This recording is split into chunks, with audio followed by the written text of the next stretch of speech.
Eu sou Diego Miranda, também conhecido como Diego Cavaleiro Andante. Eu sou pai, poeta, MC, educador, produtor cultural e trabalho com juventudes em geral, principalmente no eixo da cultura, no eixo da promoção da igualdade racial, do combate ao extermínio da juventude negra, em prol da garantia de direito das populações periféricas. Eu sou de São Paulo, São José dos Campos, e estou no Espírito Santo há alguns anos, cheguei em 2016 e tenho desenvolvido meus trabalhos por aqui. É um grande desafio pensar esse vídeo, e para poder falar um pouco desse vídeo, eu vou falar um pouco da minha trajetória, né? Eu praticamente cresci dentro do PT, né, o Partido dos Trabalhadores. A minha mãe é militante desde a sua fundação e diretora por muito tempo, exerceu vários cargos de diretoria, por muito tempo candidata a vereadora, sempre atuou e atua até hoje dentro do PT, isso no estado de São Paulo, em São José dos Campos. Então, assim, eu cresço dentro desse cenário, desde pequeno sendo levado para as reuniões de diretoria, desde pequeno participando do PED, desde pequeno me envolvendo nas ações e preparando o meu caminho para poder me tornar também um militante dentro do partido. Então, antes de completar os 16 anos, né, sempre estive muito ativo nas campanhas políticas, né? Isso desde quando minha mãe saiu candidata a vereadora a primeira vez em 1996. Eu tinha aí por volta de 9 a 10 anos e não vi a hora, né, de poder tirar meu título de eleitor, de poder me filiar ao partido, de poder compor algum setorial, né? E ao longo dessa trajetória eu fui coordenador de juventude, fui coordenador da setorial de combate ao racismo, vim preparando toda uma trajetória, isso lá em São José dos Campos, São Paulo, para que eu pudesse também seguir pela disputa do pleito, para poder tentar ser eleito vereador representando a juventude, mas em algum momento da minha trajetória eu acabo saindo um pouco, né, desse perfil que foi traçado para mim, dessa trajetória que foi traçado para mim e que eu também fui traçando, né? E a partir de 2016 eu me afasto um pouco do partido, assim, de maneira mais direta, de maneira mais ativa, né? Inclusive saio também do setorial de combate ao racismo, e me isento, né? E passo a focar numa outra atividade. Falei que eu sou Diego Cavaleiro Andante, né? Em 2016 eu resolvi empreender uma jornada poética, então eu resolvi sair de São Paulo, né? E fazer um mochilão poético e sair caminhando de São José dos Campos para chegar até o Delta do Parnaíba, na divisa do Maranhão com o Piauí. E a ideia era que nesse meio tempo, né, eu visitasse as escolas públicas, projetos sociais, instituições, centro de atendimento ao adolescente em conflito com a lei, prisões, e para desenvolver um trabalho a partir da literatura marginal periférica, a partir da poesia, a partir do rap, visando trabalhar projeto de vida, trabalhar sonhos, trabalhar protagonismo juvenil, trabalhar o resgate da autoestima, identidade, ancestralidade, né? A ressignificação do ser negro, ser negra, combater as injustiças de forma geral através da arte da palavra. E passo a atuar de uma maneira menos partidária e mais através da cultura, sem necessariamente falar de uma sigla, sem necessariamente falar de um partido, né? Embora os meus ideais sempre estiveram muito alinhados com os ideais de esquerda, alinhado com o PT, né? Eu sempre digo que o PT é o mesmo, os seus valores são os mesmos, a sua ideologia é a mesma, o PT não errou, né? Se houve falha nesses trajetos, foram dos seus dirigentes, foram das pessoas que estiveram à frente, mas não do PT, não da instituição Partido dos Trabalhadores. E é importante a gente entender isso, porque se a gente não faz um processo de autocrítica, a gente não consegue evoluir, né? E talvez um pouco dessa capacidade que a gente tinha de dialogar, esse prestígio, principalmente com a juventude, que naturalmente põe-se a rebelar a ordem que está posta, se dá por essa falta de autocrítica, por reconhecer alguns dos nossos erros, por entender que o nosso discurso, né, já não estava batendo, não estava tão condizente com a base, né? E aí quando eu falo base, eu falo das camadas mais populares, eu falo das pessoas mais ignorantizadas, né? E não por opção, né? Porque o povo, ele não é ignorante, ele é ignorantizado. Dentro desse sistema é importante que a informação não chegue ou chegue de maneira equivocada. Então, se a gente não refina a nossa comunicação a ponto de torná-la mais democrática, a gente acaba perdendo esse vínculo, né? Que foi sempre o grande diferencial do Partido dos Trabalhadores, o vínculo, né? Era o povo falando para o povo, a base falando para a base, nada mais é do que uma educação entre pares, né? Então, por mais que o fetiche do pobre seja almejar a riqueza, seja querer ocupar o lugar do rico, mas nada causa mais impacto do que seu igual falando, né? Então, assim, a visão de mundo, a compreensão, o sofrimento, a esperança, elas se encontram no mesmo ponto, né? Então tem algo que une, né? É esse elo da corrente de fato. E isso a gente perdeu. Então, assim, ó, se você quer entender como retoma esse diálogo com a base, você pode parar esse vídeo, você não precisa ver mais Diego e vai ver o que o Mano Brown falou sobre a esquerda, sobre em que momento nós perdemos as eleições, quando que o PT, a esquerda parou de dialogar com a base e aí a gente abriu brecha para que o Bolsonaro ele pudesse, não só o Bolsonaro, mas todo o projeto que ele representa, pudesse ocupar um espaço que sempre foi da esquerda ali. Talvez eu divida com você algumas coisas mais polêmicas. Por exemplo, politicamente e a nível de trabalho e a nível ideológico, é óbvio, né, que a gente pode pensar um exemplo do Lula e o Bolsonaro que não se sentam na mesma mesa. Mas se a gente for pensar a partir de um viés popular, eles são muito parecidos. Eles são muito parecidos porque ambos conseguem dialogar e construir um vínculo com as camadas mais populares, com as camadas mais oprimidas, né? Então, assim, em que ponto que a gente deixou de ter a simplicidade do Lula? Em que ponto a gente falhou para que o discurso, né, esse discurso generalista, esse discurso sem embasamento, mas ainda assim um discurso popular do Bolsonaro pudesse ganhar força e ganhar corpo? Então eu não estou falando de todos os aparatos que deram força para isso, mas eu estou falando do mais simples. Eu estou falando da capacidade dele, né? Por mais limitado que a gente possa achar que ele seja, mas ele conseguiu dialogar com as camadas mais ignorantizadas, né? E aí a culpa não está nessa camada mais ignorantizadas, mas a gente entende que tudo isso é reflexo, né, de um contraste social, de uma desigualdade que está posta, e que se a gente ficar preso no pragmatismo da esquerda, né, se a gente ficar preso nesse discurso, nessa dialética, e se a gente tentar fazer com que aquilo que a gente discute internamente no partido, nas conferências, chegue à comunidade dessa forma, não vai fazer efeito, porque não tem sentido, né?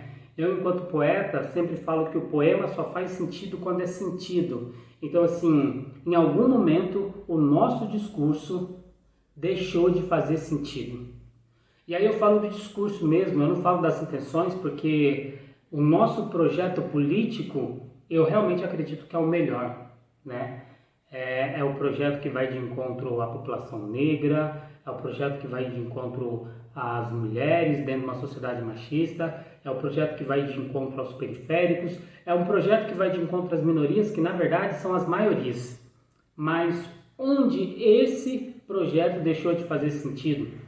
No discurso, na maneira como a gente se comunica, né? A gente E aí eu vou falar a gente mesmo, para a gente pensar enquanto componentes de um partido, enquanto pessoas, né, que se autodenominam de esquerda e que está aí agora quebrando cabeça para poder derrotar esse inimigo que está no poder e que está posto e que é um problema real, né? Então, assim, a gente precisa olhar para a nossa fala. E essa fala, ela precisa ser baseada no sentimento. Essa fala, ela precisa ser baseada na verdade, naquela verdade simplória, naquela verdade que por muito tempo se sustentou essa relação com Lula e com outros ídolos populares. Então, assim, hoje, né, quando eu vou discutir política, eu já não discuto mais políticas em siglas, porque o povo não está, né, a grande massa não está preparada para discutir em siglas. E hoje em dia o partido, infelizmente, ele perdeu aquele lugar que ele ocupava. Se a gente olha para a história do Brasil, o que acontece? Em algum momento, as figuras políticas foram mais importantes do que as instituições políticas. Com o processo de redemocratização do Brasil, as instituições políticas, né, os partidos políticos, as suas ideologias se tornaram mais fortes do que figuras políticas. E agora a gente vive um momento onde figuras políticas são mais fortes do que projetos políticos, do que siglas, né, do que partidos. Por quê? Por conta do descrédito, por conta dessa capacidade do partido e de todo o seu arcabouço teórico, né? Até é difícil falar essas palavras, né? Para a gente, imagine para esse povo tão oprimido. Em que momento o partido deixou, de fato, de se relacionar com essas pessoas, né?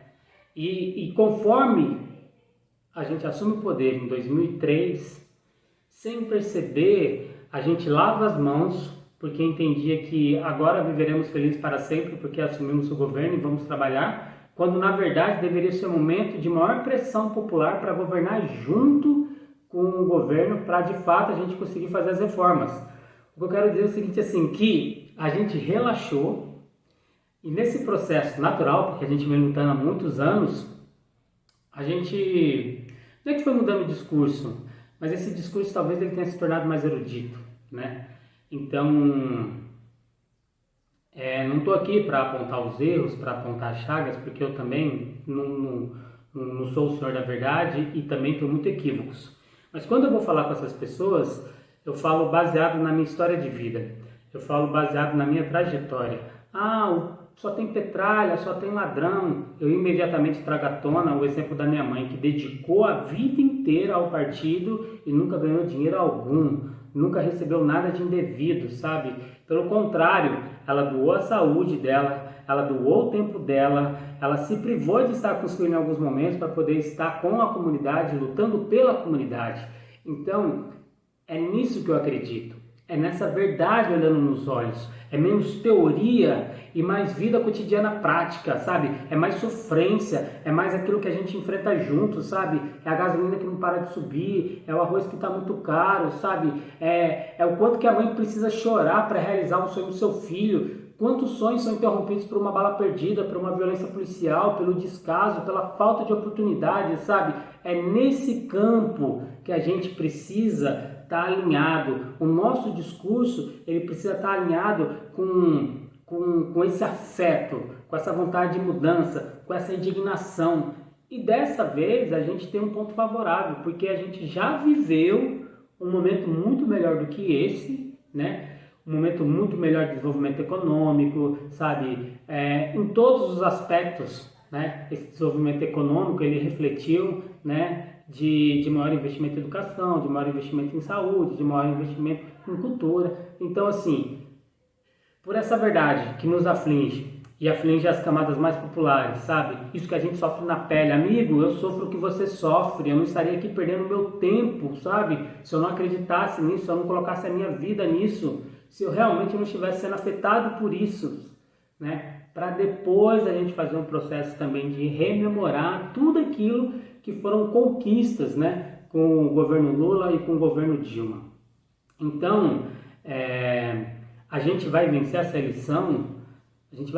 eleição à base do sentimento, a base do afeto, a base da verdade, sabe? É isso, a gente precisa cativar de novo nas pessoas. Então, menos pragmatismo e mais emoção.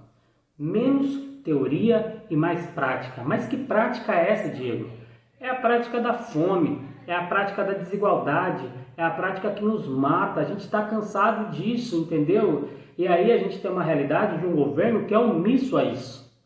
É preciso tocar nas mazelas, mas ao mesmo tempo tocar com esperança. É preciso buscar os pares e mais do que nunca fortalecer essa pedagogia entre os pares. Então, é mulher falando para mulher, é homem falando para homem, é trabalhador rural falando para trabalhador rural, é juventude falando para juventude, é o rap falando para o rap, sabe?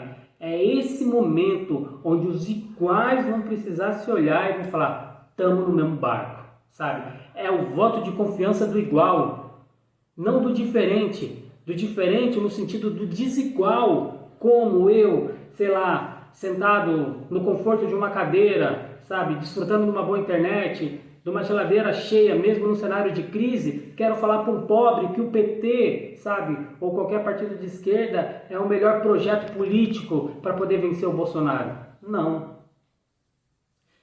A gente vai precisar botar os iguais para poder estar lá. E sabe quem são os iguais? É a base. E se teve algo que a gente deixou a desejar ao longo desses últimos anos, enquanto partido, pelo menos é a minha visão enquanto base, foi, em muitos momentos, negar a base. A base deixou de ser mais importante e o topo, a nossa cúpula, por muito tempo, se tornou mais importante. Isso é totalmente, sabe, o valor contrário daquilo que o PT sempre foi, da sua fundação. Um topo não pode sustentar a base sustenta o topo. E aí, todo esse cenário de fake news, todo esse cenário da mídia, porque assim, em muitos momentos, a esquerda não conseguiu estar unida. Mas os opositores estiveram unidos, mesmo diante das suas diferenças. Porque um projeto unia eles, independente se era democrático, se era PSDB, se era PMDB, um projeto unia eles. Derrubar a esquerda, derrubar o governo popular democrático que a gente conseguiu eleger a muito custo. Por quê? Porque incomoda colocar o pobre no centro de tudo. Incomoda, sabe, o pobre, as camadas mais populares, ser objeto direto de governo. E é isso que a gente vai precisar retomar. Existe uma fórmula certa, Diego? Não existe. Claro que não existe, né? Mas eu cada vez mais falo menos de partido, falo mais de sonhos, falo mais de esperança, falo daquilo que nos afeta. E quando surge a oportunidade de falar qual é o caminho para poder superar tudo isso, aí sim eu venho mostrar os meus. E os meus estão aonde? Estão nos partidos dos trabalhadores, estão nos partidos de esquerda, são aqueles que estão alinhados com a gente num projeto que quer derrotar o que está posto aí. Então, esse é o apelo da verdade, o apelo do sentimento, o apelo do linguajar, de entender que a rua é nós vamos, a gente vai, sabe? É menos rebuscado, é verdade, não é só comer o pastel em dia de eleição, não.